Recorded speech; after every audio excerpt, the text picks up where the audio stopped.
అందరికీ నమస్కారం. కేటీఆర్ గారు ఖమ్మం భూదాన్ భూముల తొలగింపు విషయంలో ఇప్పుడొచ్చి మీరు మీ నాయకులు మొసలి కన్నీళ్లు గారుస్తుండ్రు. గతంలో 2014 నుంచి 23 వరకు అధికారంలో ఉన్నది మీరే కదా. మరి అప్పుడు ఆ భూములను ఈ పేదలకు ఎందుకు క్రమబద్ధీకరించలేదు?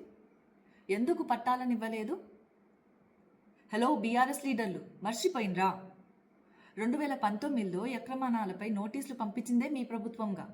నోటీసులు ఇచ్చి కేసులను కోర్టు దాకా తీసుకెళ్లారు కాబట్టే ఈరోజు హైకోర్టు ఆదేశాల మేరకు జిల్లా యంత్రాంగాలు చర్యలు తీసుకోవాల్సి వచ్చింది. అర్హులైన ప్రతి పేద కుటుంబాలకు ఇందిరమ్మ ఇల్లు ఇవ్వడం కాంగ్రెస్ ప్రభుత్వ లక్ష్యం.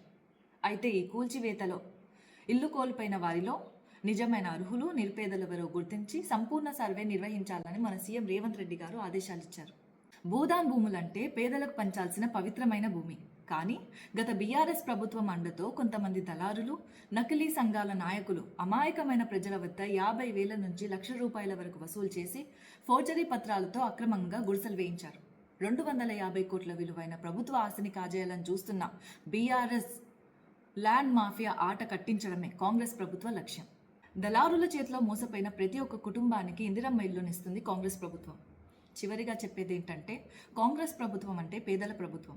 భూదాన్ బోర్డ్ రూల్స్ ప్రకారం అర్హులైన వారికి న్యాయం చేస్తాం తప్ప పేదల ముసుగులో వచ్చిన కబ్జాదారులను మాత్రం ఎట్టి పరిస్థితితో విడిచిపెట్టేది లేదు. అర్హులైన ప్రతి పేదవాడితో కాంగ్రెస్ ప్రభుత్వం ఎల్లప్పుడూ నిల్చుంటుంది. జై కాంగ్రెస్, జై తెలంగాణ.